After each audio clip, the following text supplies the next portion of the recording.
Breaking news చూస్తున్నాం. AP assembly సమావేశాల్లో YCP నిరసన చేపట్టింది. గవర్నర్ ప్రసంగం సమయంలోనే ఆందోళనకి దిగింది. ఇక ప్రభుత్వానికి వ్యతిరేకంగా నినాదాలు చేస్తూ వారికి ప్రతిపక్ష హోదా ఇవ్వాలి అంటూ డిమాండ్ చేశారు. అసెంబ్లీ బడ్జెట్ సమావేశాలు గవర్నర్ ప్రసంగంతో ప్రారంభమయ్యాయి. సభకు హాజరైన వైసీపీ సభ్యులు గవర్నర్ ప్రసంగం వేళ నినాదాలతో హోరెత్తించారు.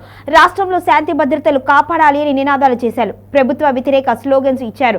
ప్రతిపక్ష హోదా ఇవ్వాలి అని డిమాండ్ చేశారు. 2024లో కూటమి ప్రభుత్వం అధికారంలోకి వచ్చిన తర్వాత తీసుకువచ్చిన మార్పులు, పథకాల అమలు గురించి గవర్నర్ తన ప్రసంగంలో వివరించారు. ఆ సమయంలో వైసీపీ సభ్యులు పెద్ద ఎత్తున నినాదాలు చేపట్టారు. ప్రభుత్వం సాధించిన విజయాలను గవర్నర్ తన ప్రసంగంలో ప్రస్తావించారు. అన్ని రంగాల్లో అద్భుత పాలన సాగిస్తుంది అని చెప్పుకొచ్చారు. ఆ సమయంలో స్పీకర్ పోడియం చుట్టుముట్టిన వైసీపీ సభ్యులు నినాదాలు చేస్తూ నిరసనకు దిగారు. గవర్నర్ తన ప్రసంగాన్ని కొనసాగించారు. ఆ తరువాత గవర్నర్ ప్రసంగం కొనసాగుతున్న సమయంలోనే వైసీపీ సభ్యులు అసెంబ్లీ నుంచి వాకౌట్ చేశారు. పురోగతి ఆ తర్వాత ప్రభుత్వం సాధించిన పురోగతిని గవర్నర్ తన ప్రసంగంలో వివరిస్తున్నారు. పార్టీ ఎమ్మెల్సీలు, ఎమ్మెల్యేలతో జగన్ సమావేశమయ్యారు.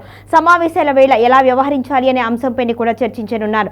సభకు వెళ్లే ఎమ్మెల్యేలు వెళ్లవచ్చు అని జగన్ సూచించినట్టుగా సమాచారం. అదేవిధంగా మండలిలో మాత్రం పార్టీ ఎమ్మెల్సీలు, మెడికల్ కాలేజీల ప్రైవేటీకరణ, పార్టీ నేతల ఇళ్లపై దాడులు, ఆర్థిక పరిస్థితిపైన ప్రభుత్వాన్ని నిలదీయాలి అని తీర్మానం తీసుకున్నారు. ఇక అదేవిధంగా గవర్నర్ ప్రసంగం అయిన తరువాత బీఏసీ సమావేశం కానుంది. ఎన్ని రోజులు సభ నిర్వహించాలి, అజెండా ఖరారు చేయనుంది. ఇక బీఏసీకి వైసీపీ దూరంగా ఉండే అవకాశం ఉన్నట్లుగా సమాచారం.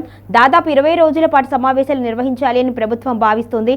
లడ్డు వివాదం, మెడికల్ కాలేజీల గురించి సభలో చర్చించి ప్రజలకు వివరించాలి అని ప్రభుత్వం డిసైడ్ అయినట్లుగా సమాచారం. మరి వైసీపీ ఈ సమావేశాలకు హాజరవుతుందా లేదా, మరి ఎటువంటి నిర్ణయం తీసుకుంటుంది అనేది కూడా ఆసక్తికరంగా మారింది.